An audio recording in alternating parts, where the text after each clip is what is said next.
All right, I think in the interests of, thanks Tristan, everybody that's made the time to join us, welcome and thank you very much for dedicating your time to this opportunity to have a conversation with Lynette. We call her Dr. Lynette, but she prefers to be known as Lynette, and you'll realize very soon in the conversation what a wonderful person she really is. So just to give you a sense of what we're going to do and how we're going to go through this webinar. My name is Dion. I'm one of the co-founders of Skills Passport. On the call is my partner Paul Hodgson, who's the CEO and co-founder. We're the brains behind Lynette's brains. We've taken a significant amount of time. There's Lynette waving at everybody. We've taken a significant amount of time and effort and looking at the status of our country and the relationship that we have with the youth of the future, the people, the future leaders of South Africa. And we've looked at a couple of really interesting facts. And for those that are on the call, just some interesting bits of information. 60% of kids that go to university in South Africa drop out in the first year. And then only 5% of those kids that continue actually complete their degree, compared to 50% in the rest of the world. So it's a staggering amount of people that fall out in their first year. And the number one reason cited for falling out of university is the incorrect career choice. So one of the most important factors behind ensuring that we have a sustainable workforce coming out of university or tertiary education institutions in the future is the opportunity for kids to choose the right careers whilst they're still in high school and where they want to go to in the future. One of my colleagues on the call, Claudina, does a fair amount of work in workplace satisfaction and workplace wellness, workplace happiness.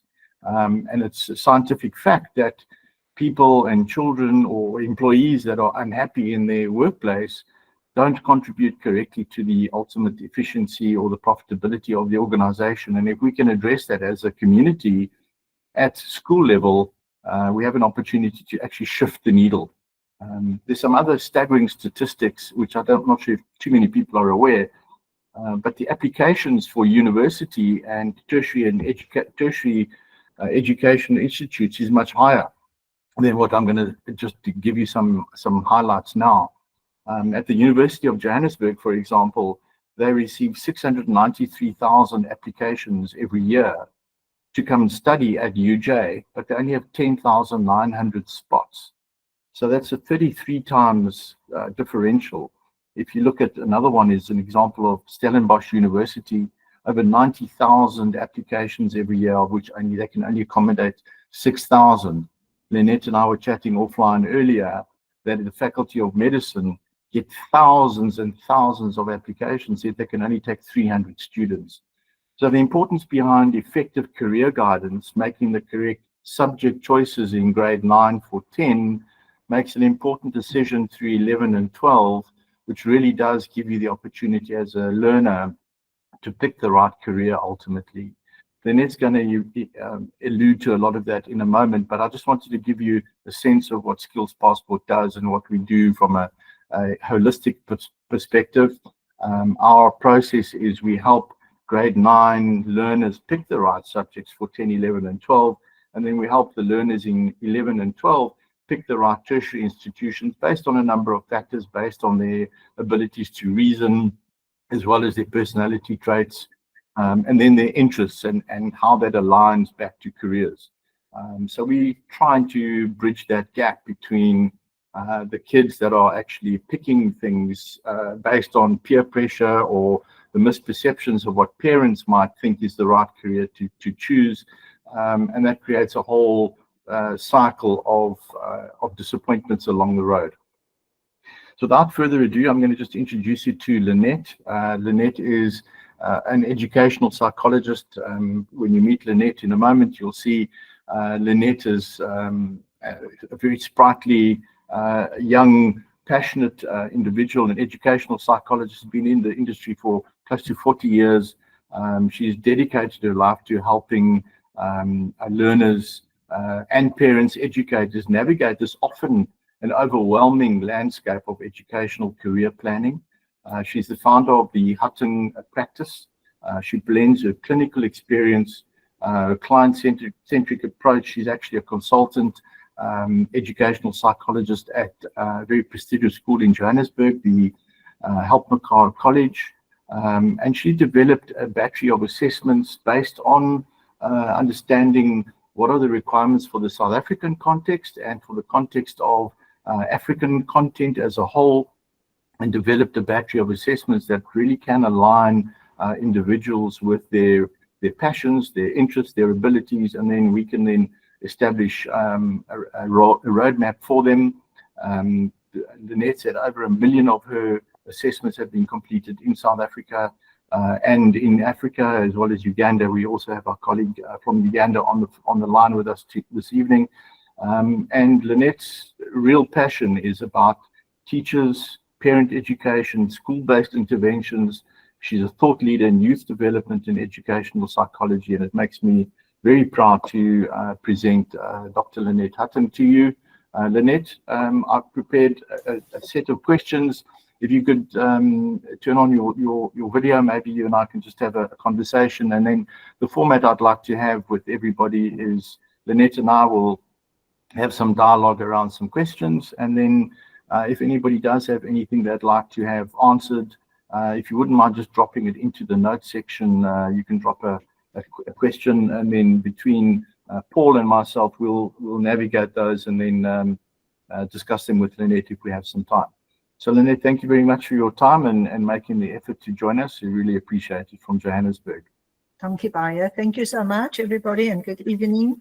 Yeah, it is a pleasure and an honor to be with all of you. As Dion said, I've had my legacy of being a young psychologist. That at my age now, I'm not doing a private practice anymore. So, my dream is to leave a legacy behind that will make a difference in the lives of our children. That was always my purpose. And that's why I've done this online course. I hopefully will one day be able to sit in the Marlow Park or the Kruger National Park and still do career guidance and don't have to do it literally with a child in front of me.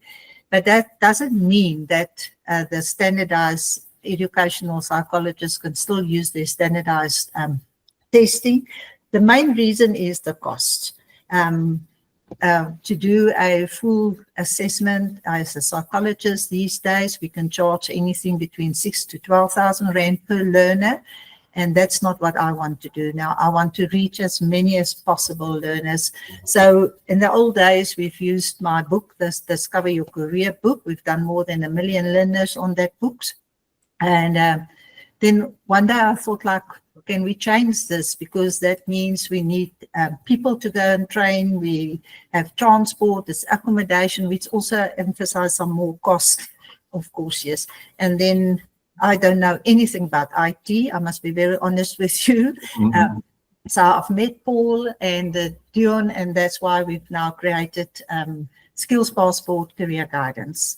So yeah, that is what we're going to do, and hopefully we will reach millions, not only thousands of learners, and give them the opportunity to make the right choices of subjects in grade 9.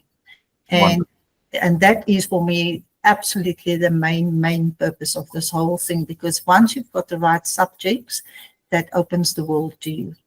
Wonderful. Thank you so much, Lynette. I think that's a problem that most parents grapple with is what is the right advice to give to your child? Because at the end of the day, whatever decision you make as a parent ends up molding and fashioning their lives. And I think a lot of parents today are challenged with the biases of everybody must go to university, or if you don't go to university, you're going to be a failure, or your dad went to university and he became a chartered accountant, or I went to university and I got a marketing degree, so you must do the same thing. So kicking off with my first question, is it important to go to traditional universities, or can one look at these other institutions like TVET colleges and technology campuses and those types of things? Is it a pigeonhole counsel for a parent to give to their child? You must go to university. That's the most important thing in life.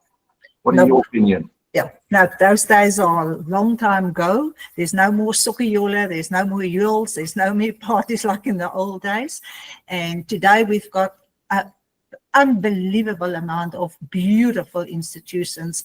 For instance, if I can sort of kick off with one, if you're going into the IT or the computer world or anything, you go to a specialized computer company, an institution, because 50% are your lessons, and the other 50% that put you into places where you can really start to work. There's beautiful companies that can do it. If you do psychology, you can go to a traditional university, but you can go to SAICA, which is a South Africa College of Applied Psychology. So those days, even business colleges and computer colleges, even education, private institutions, AROS, for instance, no, you don't have to go to a traditional university. And of course, the other problem is there's no space. Even if you are one of the best students, you're not guaranteed to get a place. There are some people in South Africa that also think that if you've got the IAB schools, you get an advantage. It doesn't work like that. It's the computer that chooses you, and from the top to the bottom. So really, really start looking at other colleges. My own grandchild studies psychology in South Africa at Varsity College. There's 60 students in the class.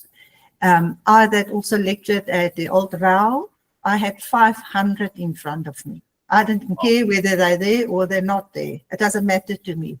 While I know also, for instance, at Soltech, they also take a few students in for their IT courses, all of that. But as soon as you go traditional, it's big classes, you all know that. Even 300 medical students in the first year. Sure. Compare that to 30 or 60 or 80 in a smaller class situation. So, and the quality of institutions are all over. They must have a SAQA number. Please always remember that. Look if that institution has a SAQA number. It's a South Africa Qualification Authority number, because if they don't have a SAQA number, that is a mushroom institution. Then you don't go there. Then you don't go there. Sure. Otherwise, your qualification is not legal. Wow. Sure. And on that note, Lynette, you were talking about the fact that if you can get into an institution, so we were just talking about those numbers earlier, 90,000 people from Stellenbosch applications, but only 6,000 places. I mean, that's just a smaller area. Looking at the University of Johannesburg, 693,000 applications, but only 10,000 positions or opportunities for people to go and study. You can imagine 10,900 people on a college campus or university campus. Those classrooms are going to be massive. Yeah, they're massive. You think about the rest of the people that have applied that don't actually get in. You need to think about where those people are going to go.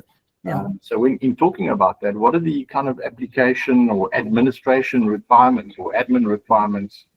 So if somebody is in grade 10, I know we've got a friend, Tristan, on the line. Tristan is looking at something in the human resources potential space.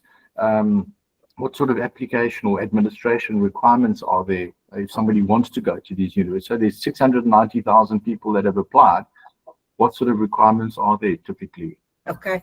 Yeah, let's start with the traditional universities. Number one is typical South Africa. There's nearly not a single university with the same admission requirements. So, but first of all, I want to say to parents, it's only 6 subjects in South Africa that counts for admission requirements. Number one, in our country at the moment, it's only the University of Northwest, that's an old picker, the one in Potchefstroom as we know them, and Stellenbosch, that still accept Afrikaans, home language, as admission requirement. All All other institutions in our country only accept English. The second language, you must have a second language, can be Afrikaans or anything else. So, and it's only UCT and Stellenbosch that makes the difference between English home language and English FIL. All of the others say English. So that's number one, you must have English.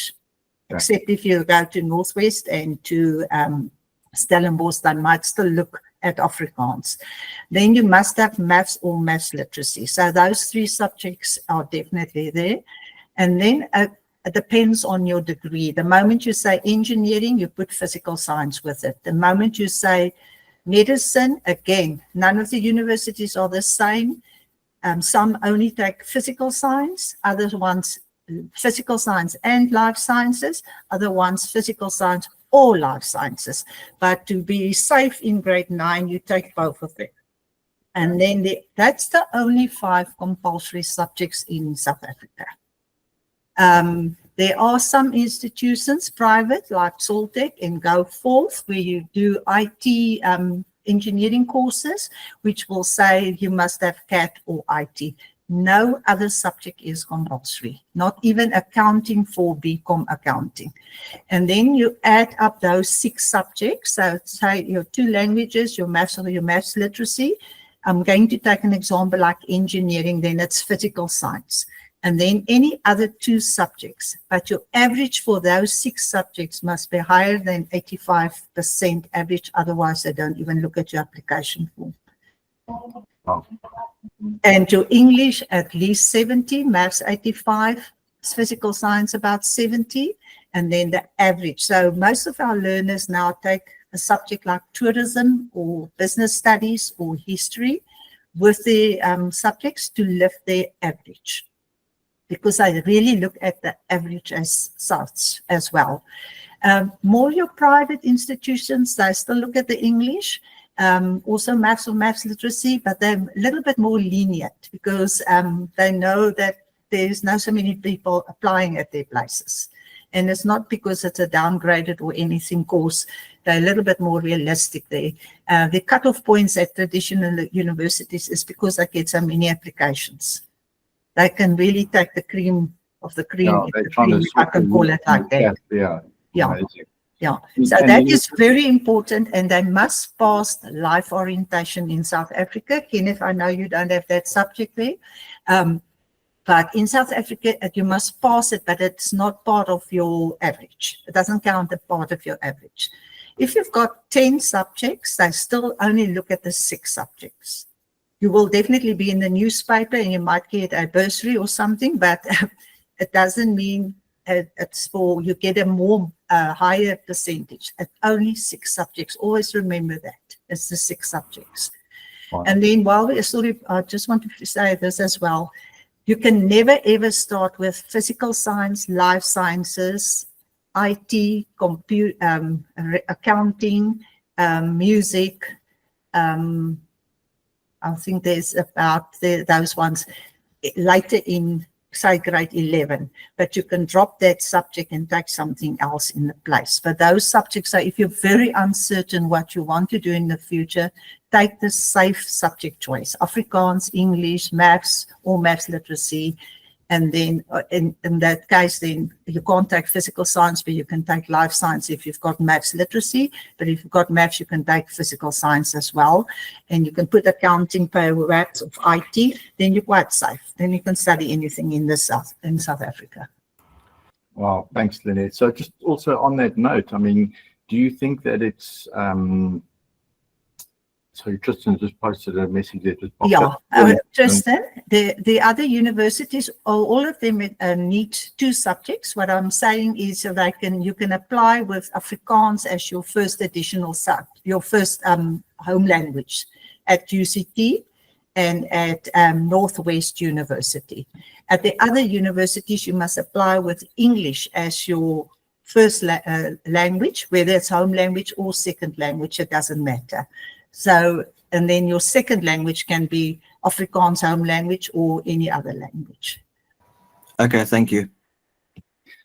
Lynette, does that have some view on the fact that some of these institutions or facilities that say that they can offer career guidance in multiple languages, does that make any difference? Because you end up going to university and you're going to be lectured to in English. Does it make any difference, do you think? No, I guess that's English is the way they lecture. That's why I say it's only those two institutions that lecture some of their classes in Afrikaans. Okay. Yeah, but at Stellenbosch, for interest in engineering, you will start with Afrikaans in your first year, but in your second year, you go over to English as well. Okay. Yeah, but at Northwest University, but only at the campus in Potchefstroom. Right. The Massaking and the Van der Bijlpark campuses are English. Okay. All right.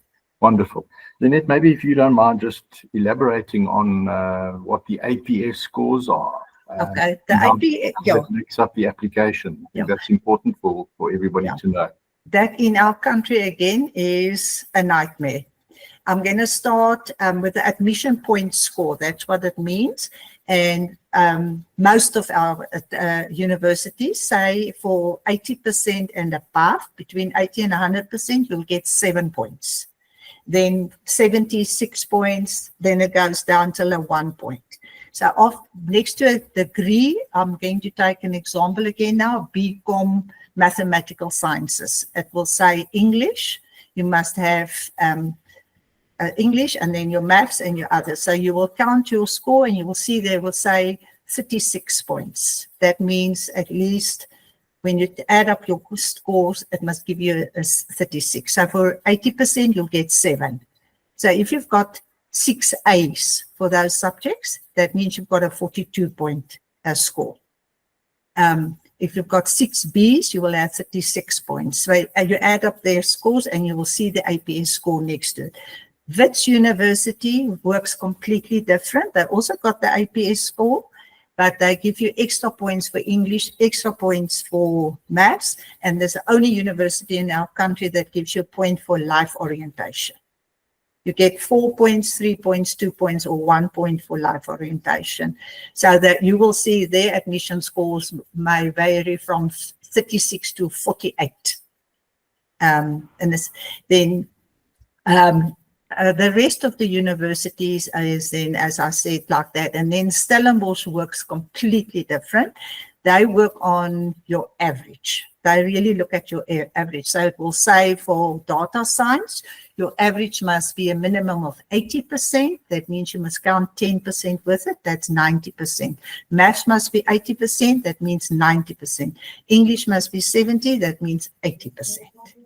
And then your average. Then UCT works completely different.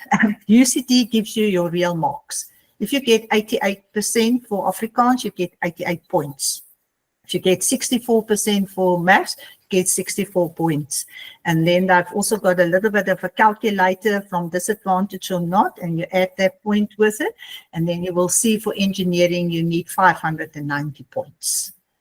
Wow. And the other institutions, our private institutions, will just say you need for English something like this, or for maths something like that, or something for this. They don't add admission point scores or averages or something like that. But it's important to remember it must be the 6 academic subjects, and you must pass your life orientation. Right. Okay, so it's important then for a parent to consider when they're discussing with their child that all of these 6 subjects that they're doing are important in their own way for the type of qualification that they're applying for. So the APS scores are important.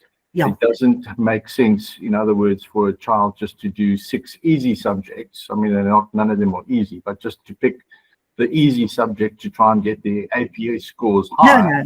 No, we still have the compulsory subjects. Where there's a compulsory subjects, the compulsory subject will count. Right. You can't take tourism instead of physical science. But most of our engineer students or our medical students take a subject like tourism, where it's very easier for them to get an 85 or a 90% average to lift their average. Sure. But they still need their 2 languages, maths and physical science. And if it's medicine, life sciences with it. So normally we say take 8 subjects and then instead of net 7. And so, for instance, your accounting score is a bit lower, so it has an implication on your average. Your tourism can lift it. Right. Okay. Yeah. Good. I saw Paul had his hand up. Paul, did you raise a question or did you press the button by mistake? I certainly did have a response. I just wanted to say, I mean, it sounds almost overwhelming to understand all these rules. And I thought if you give me 2 seconds, I'd like to show you how we address these complications. Dion, have I got time to do that just quickly? Yeah, let me just get through all the questions and then I think we'll do that Okay, towards cool. the end if you don't mind. Okay, cool. Then just for parents on the line, when do applications typically make the most sense? Is it in grade 10? Is it in grade 9? What are your marks the most important? Is it can you just get through grade 9 and then you can, or in grade 11 you're okay, but you must apply yourself in grade 12, or is it more important in grade 11? What's your your passport to institution in South Africa is your grade 11 last term report. So you will apply with that piece of paper. So remember that none of the others first count, grade 11 last term. But some of the universities, I know that UCTs already start doing that. I think it is University of the Free State, Academia, all of them.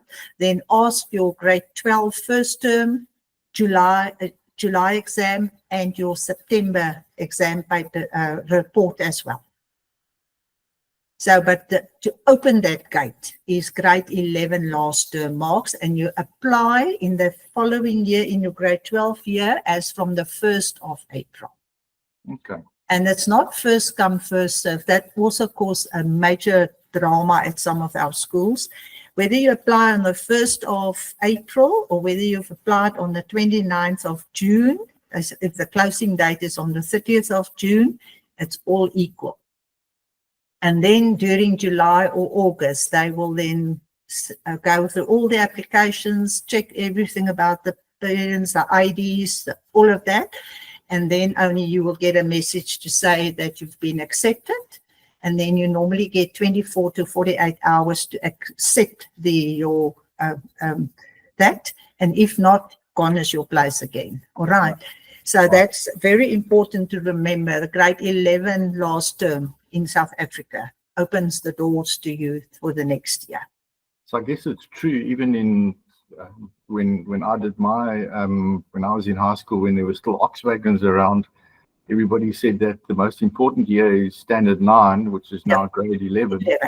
It's still the same. It still holds true. Yeah, definitely.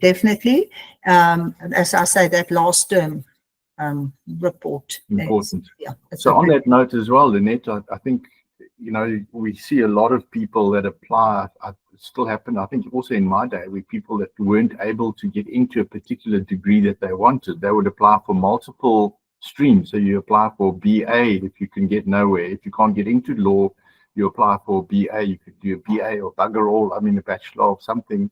You can do that, and then you can slip the stream later in the next year and switch over. Is that still the same today?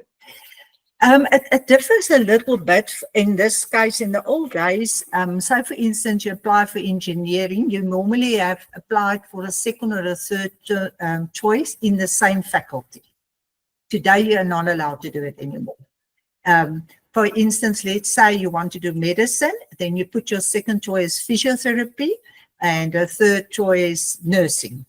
If you've been accepted for a physiotherapist, you're not allowed to switch over to medicine anymore, because now they've got one less physiotherapist in the workplace. Then you'll have to do a BSc biological sciences, for instance, and then as your second choice, and then you may be happy or lucky to get back into medicine. The same with engineering. Or data science. They recommend now that you take a BCom or a BSc, mathematical sciences. If you do very well in that degree, you can apply for engineering again. But you can't apply for engineering and architect and then jump from architect back to engineering. So that's also very important to remember that in the BAs and the BComs, they're not so very strict. I'm really talking about limited space. Yeah. If there's only 300 medicine students, and now all of a sudden the medicine student wants to do a physio, or the physio wants to do a medicine, Yeah. then we've Not got a enough lack of people. people in Yeah, our country. Yeah. Interesting. Very interesting. Then Lynette, so let's assume that Tristan, who's on the call, manages to get into a university and he decides he wants to board. As a boarder, what are the requirements for boys and girls who want to board at a university? Lekker. Some kids want to go to up north, or some kids want to come down south. What's the requirement for that? Yes, as a young lady, you need an average of 85% on your report just to be considered, and for the young men, 83%. Otherwise, you don't even consider. You are then on a waiting list. If, say, for instance, I can take in 300 learners for boarding, they will then put you on a waiting list, which really happens in our country as a dropout is quite, very high in the first or second term you might get in. But that is the cutoff point, 85% on your report or 83% for the boys. Wow. So it really does mean that they're picking the best of the best to end up staying in res. Yeah, and I think it's the reason is also that I think those kids are more serious to get in, which is not always true, that we can see they even drop out. But unfortunately, it is the only way I think they can say. They can't say we're only taking this 50% from the Free State or something like that, or from a private school.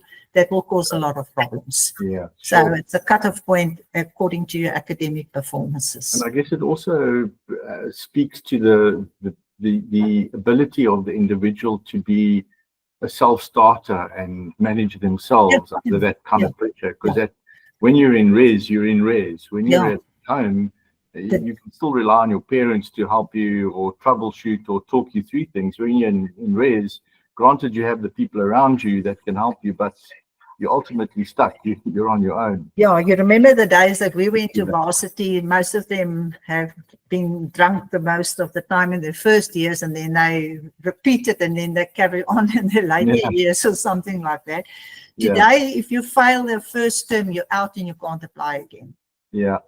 Well, that's why we have that. That's how it works now.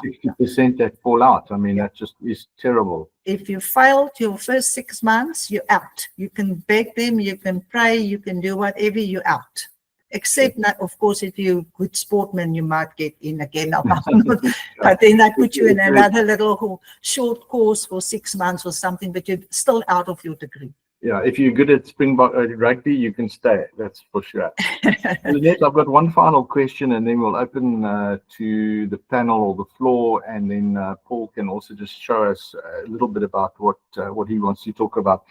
So a big question is a gap year or no gap year. Is it a good thing? Is it a bad thing? Is it healthy for kids to go and find themselves and find their aura and become influencers by taking TikTok videos on the beach and kicking shells around? Or do you think it's better for them to focus and get it done and then go and do something after that? I would say definitely if you can get in, take it, because your chance gets less and less and less of getting in. But if you are really so uncertain that you really don't know what you do, then a gap year is a good instance. Or if your maths should have been 80%, you got 60%. There are beautiful gap years in our country, and I'm quite sure in Uganda as well. Then I say take the gap year, but it must be really a worthwhile gap year. It's not to just job. And then rewrite those one or two subjects. Okay. Yeah. Okay. And then sometimes money is also a financial problem. Yeah. then it's better than to take a 1-year course and have something behind your name, a good certificate or a good diploma, which open a door or two for you for work, then rather gallivanting around. Sure. Because it's difficult to get in these days. It's not like in the old days that you can easily get into this. Most of the people with the gap years, I always say to them, as I've said to you, just make sure you've got something behind your name at the end of the gap year. Yeah. Important. Yeah. Very valuable.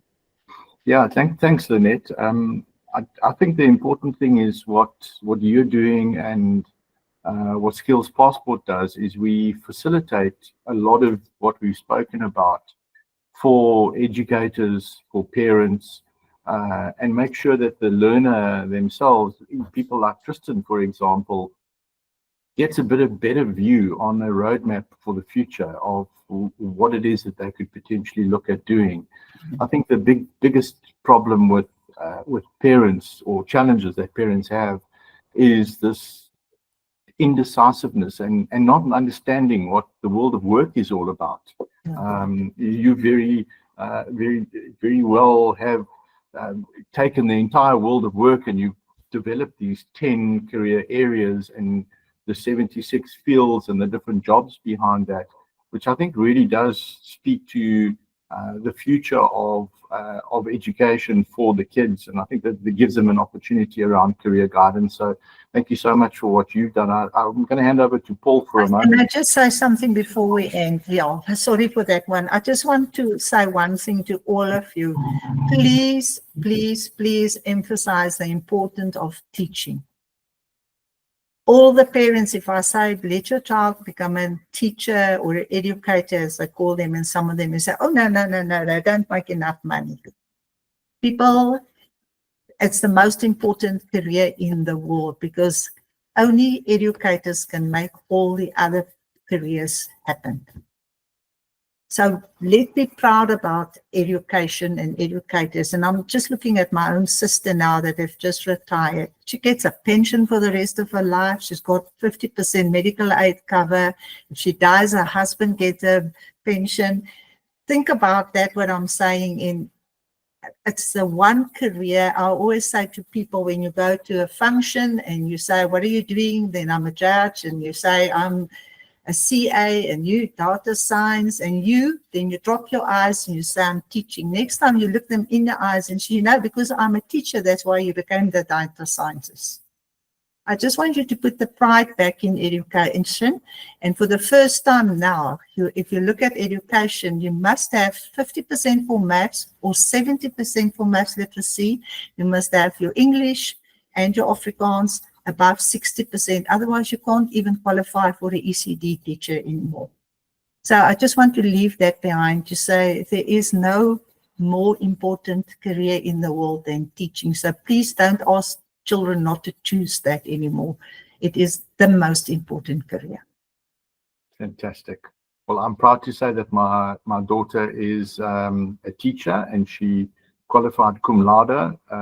So I'm very proud to say that. So she's part of your clan. Yes. Wonderful. Paul, you wanted to say something, and then we'll just hand over to everybody if there's any questions. We've got 19 minutes left. Paul, I'm going to hand over to you. Thanks, Dion. What I wanted to do was, Lynette was talking a lot of really important stats. And you ask yourself the question, how are we actually going to answer these questions? Where do we go to next?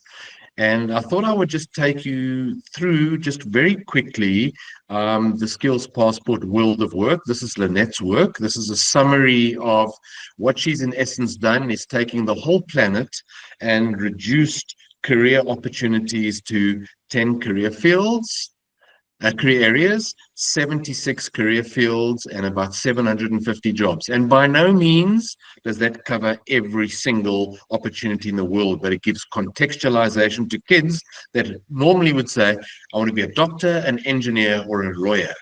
What it does is, and they know nothing outside that, what this does is it gives them insight to what else is available. So what I want to quickly do is just share my screen so you can see what I'm talking about. So on our platform, and this is very important, is what we have what we call the world of work. So now we break it down into the 10 career areas: engineering, medical, computer, business, agriculture. I'm not going to read through them all. It scrolls right to the bottom to legal, law, and legal support. Just to give you an idea, Lynette was talking about your entry requirements for a university. If I choose engineering for argument's sake, I can look at all the career fields under engineering, and here they are: engineering, pure engineering, engineering support, etc., architecture, all categorized under this field. We can say, let's say for argument's sake, building and construction management. In fact, let me take a better opportunity. Let me go right to the top and look at engineering. Let's look at all the jobs that exist under engineering. So now you'll see there's all the different engineers, and there's certain people that are here this evening that know about industrial engineering. So we'll choose that one, and we'll say, well, let's get more information. I can see the salary ranges. It's particularly cool because I know a lot of kids these days are very particular about salaries, because that's how you're going to choose your career. So you give an idea on the platform what the salaries are, but then you can go into more information. You can say, okay, so I'm in grade 9 now. What subjects do I need to take in grade 10 to be an engineer? And so we'll tell you required subjects. It'll give you all your detail. It'll tell you what your entry requirements, what APS scores are, etc. It'll tell you what your study options are. So you say, well, University of Pretoria, I'd like to study there. What are the entry requirements? And here's all your entry requirements.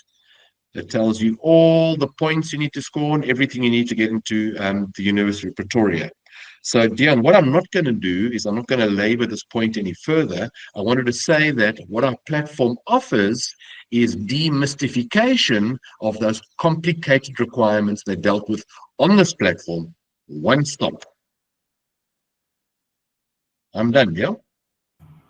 Perfect. Thanks, Paul. Yeah, I think a lot of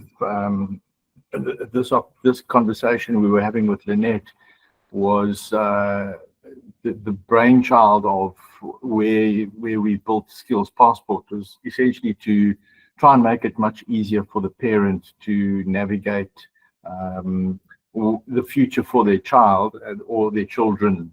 It's really an important consideration, especially if all of us are parents here, or the majority of us are parents. We all want the best for our child, and it's not necessarily to put them into a particular box. I think the importance is to give kids the opportunity to demonstrate and to actually find who they are as individuals.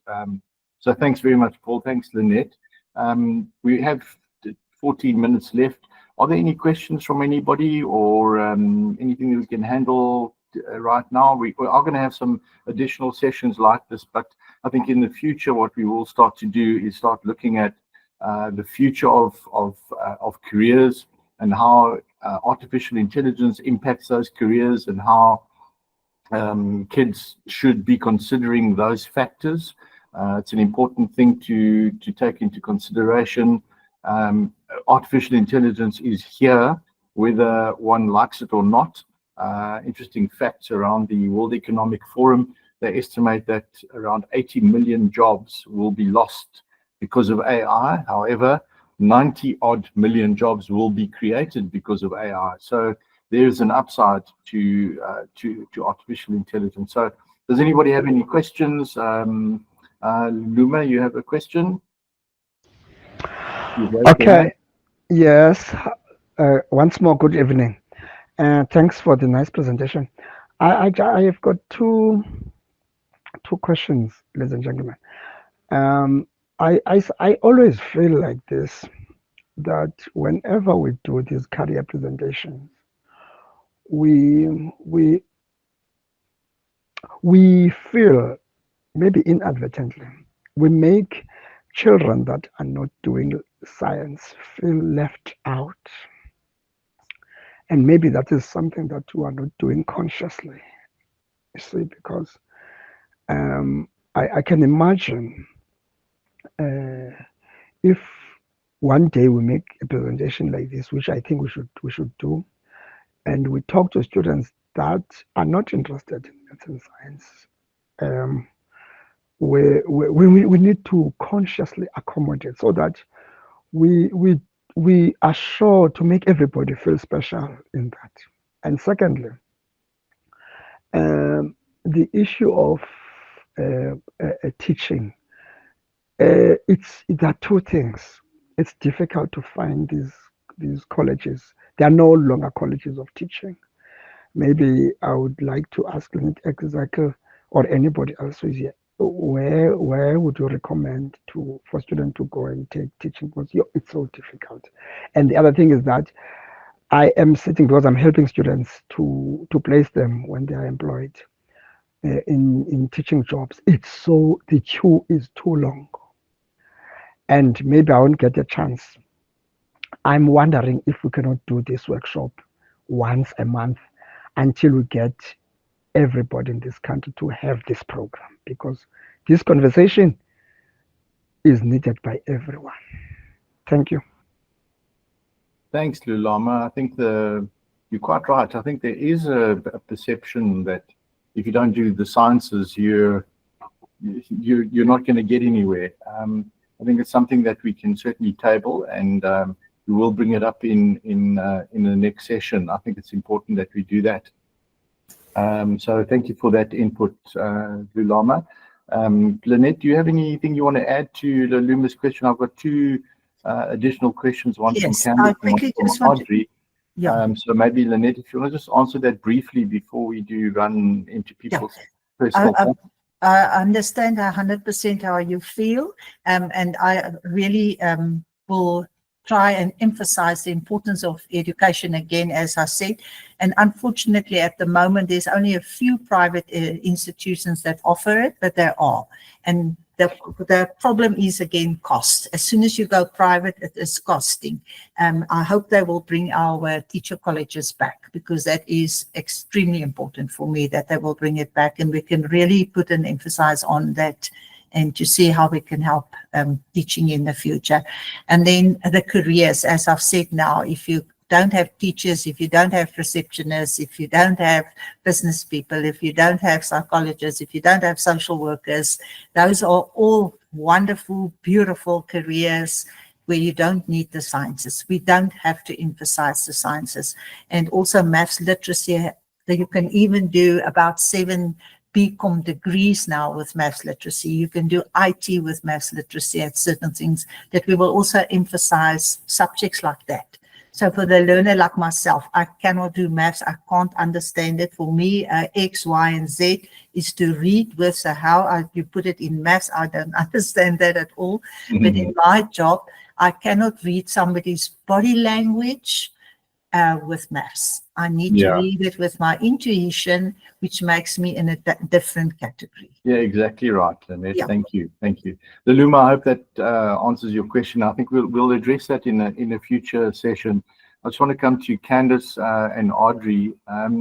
Candace asked a question: can your platform provide guidance on which career my child should follow if they're not sure and feeling overwhelmed? Absolutely. I think the important thing behind what we've built is you built a platform which is based on Lynette's over 1 million assessments that have been completed. It's based on exact science around understanding how your child would think, or they're able to reason verbally, how they're able to think about numbers from a numerical perspective, and how they're able to think about patterns and shapes from a non-verbal reasoning perspective. And then we assess their personality traits and establish there are 6 dominant personality traits, or 6 types of personalities: either thinker, doer, creator, persuader, giver. I know I may be rushing through this because we're running out of time, but it's all available on our website. And essentially, we've taken all of those personality traits and reasoning abilities, and we've mapped them to the 750 different types of jobs. So, Candace, we'd be able to tell your child whether they're good to be a DJ or better to be a lawyer, because we can understand from them how they think, how they reason, how they're able to read a room, how they're able to present themselves. So it really does create a really good solution for that. And feeling overwhelmed, there's no teacher in a school that understands everything about 750 different jobs with the greatest amount of respect to teachers. I mean, for example, I could pose a question to this group and ask you if you know what a lexicographer is. Chances are there'd probably only be 2 people, which would be Paul and I, that know what that is. But a lexicographer is somebody that designs and does work on dictionaries. But you have people that want to be that. So no teacher understands all of that. So to answer your question, yes, we can provide a solution to help your child. Audrey, your question was, good evening, thanks for the info.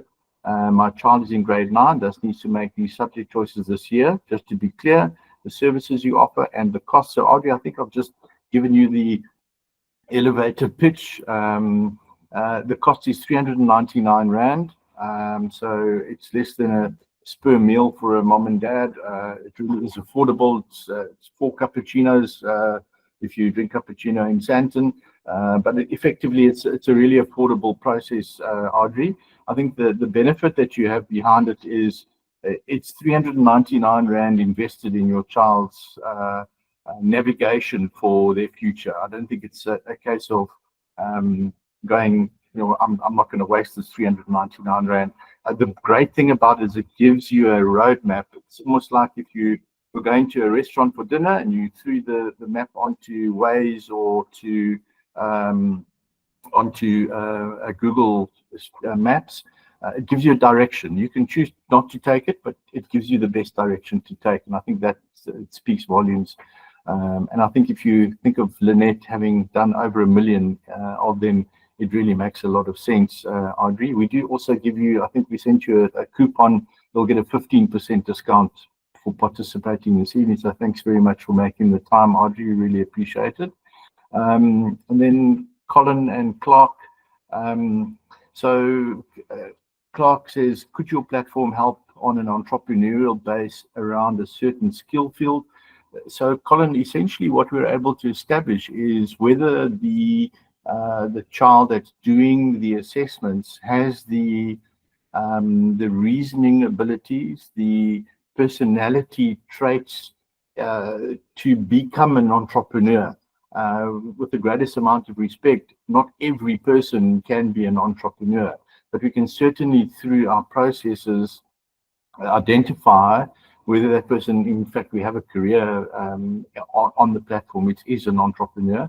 And the kids can actually choose whether they want to become a street vendor or an e-commerce specialist or anything like that. And we can identify through the process whether your abilities and your personalities are aligned to becoming an entrepreneur. Some people, for example, need specific direction. They need to be working in a department where they have a manager that manages their time and gives them tasks that they can perform. Entrepreneurs are potentially people that are creators and thinkers, so they can think about opportunities.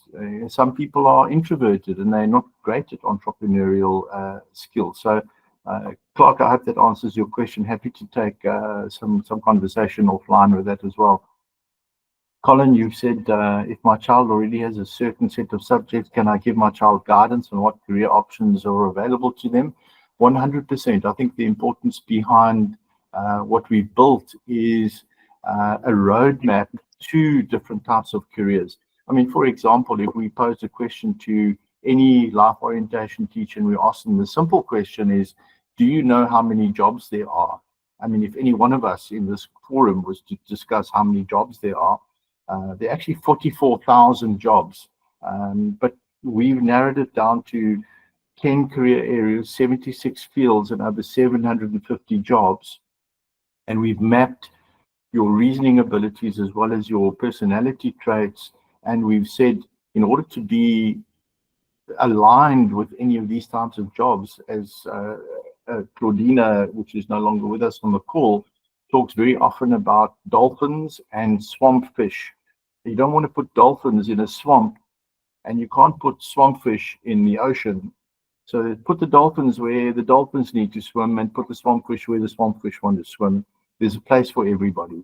So most certainly we can give you that guidance, Colin. We can give them that roadmap, and then you as a parent can specifically guide them through the process as to what ultimate decisions you as a family want to make. I'm going to give Paul and Lulama have raised their hands, and then we've got a couple of minutes left, and we can wrap up. Paul, if you want to unmute yourself. So, okay. I just wanted to say, if you don't mind, just demystifying this whole approach, taking Lynette's genius and experience. I just wanted to quickly show you, and I'm not going to, it's not a deep dive, it's just a quick show.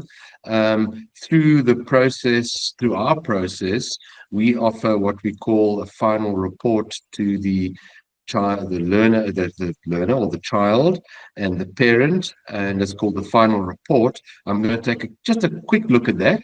So after going through the process, it gives some insight to the learner and to the parents. So if I may, I will share the final report, and this is what it looks like, the end results. Not at the end, I'll start at the beginning. I'll page up quickly. I'm always glad to start at the end of the document. So I can go right to the top of the document. Sorry about this, the intention. So here is the final report. Now, this is what the child receives. And the reality is, what we've endeavored to do is keep it very engaging from a representation point of view, and concise information, not a lot of information. We tell them after they've been through the process, what their reasoning results are, and they can see the score, whatever the score may be. They can look at a video clip to see what the score means, for all their reasoning assessments. We tell them that they're what their top personality traits are, with some text and some videos about what that means. We tell them, here's the jobs that you've chosen, and our requirement on the platform is they must choose 5 jobs that they enjoy, and these are the 5 jobs that show on the report. So I'm going to quickly scroll through those. So I'm going to make this as quick as possible. But then the engaging part is that if the school's part of the process, the child chooses their subjects on the left-hand side, and the school can make recommendations. And the school can also comment. You'll see over here, there's this subject recommendation changes from the school. So it's all very integrated and interactive. And then we have a list of all the subjects that are available at the school. You might think, why? It's important because most parents don't have a clue what agricultural management is. So they can watch a video and they can read the text. And that's the final report. So that's what I want to say, just to contextualize this. And there's also a summary available, so the parents and the child get a summary of that report. That's me, Dion. Thank you. Thanks, Paul. Lulama, do you have anything you want to add, or can we wrap it up for the evening? No, wrap it up. It's an old hand. It's an old hand. I'm sorry. Okay. Sorry. Wonderful. Yeah, I just want to say thank you very much for all of your attention on us. And there's always room for improvement, and there's always room to learn more and more. And for the learners that have already chosen their subjects, if you then go through this battery, or you look up it and say, oopsie doopsie, I've got the wrong subject, can I change it? Or look at the millions of options that I've got with the subjects, even if maths and physical science or life sciences are not part of your subject choices. There are a place. And I want to emphasize also, for me, that working with parents every day, it's not the parent that's going to do the job. It's not the parent that's going to study. It's your child. Exactly. So if you've missed out in your life, don't force your child into a career where you think you should have been. That's something that I really have a problem at times. And also money. People say, take this career, medicine, you will make a lot of money. It's true, you will make a lot of money, but if they look at the insurance they have to pay, and if they look at the rooms they have to have, the reception, they have the equipment they need, and you look at what a plumber is doing, and I tell you, he makes more money than the other one. So those are not careers for dumb people. You have to be extremely clever if you do jobs like that. And that's also where maths and science plays a role, and then in certain others not. So please don't think the white collar careers are the most important. Of course, they are important, but we also need all other people, and there's a spot for each and everyone in this world. Thank you so much. Absolutely. Wonderful. Thank you so much, Lynette. Thank you, everybody, for joining us. If anybody has any questions, more than welcome to drop us an email at info@skillspassportsa.co.za or visit our website. We have talking assistants that can help you, which is also www.skillspassportsa.co.za or skillspassportsa.co.za if you don't want to put the wwws in. We really appreciate your time and enjoy the rest of your week. And watch out for, we'll put a recording and a transcription of this, as well as some additional resources that you can use. And Lumbi, sorry about the thumbs down, but I think we've all just had a great evening. Wonderful. Thanks, Tristan. Thanks, Audrey. Thanks, Kenneth from Uganda. Thanks for joining us. Thanks, Roz. Thanks, Paul. Thanks, Lynette. Thanks, everybody that I can't see your names. I don't have it on my screen at the moment, but thank you very much.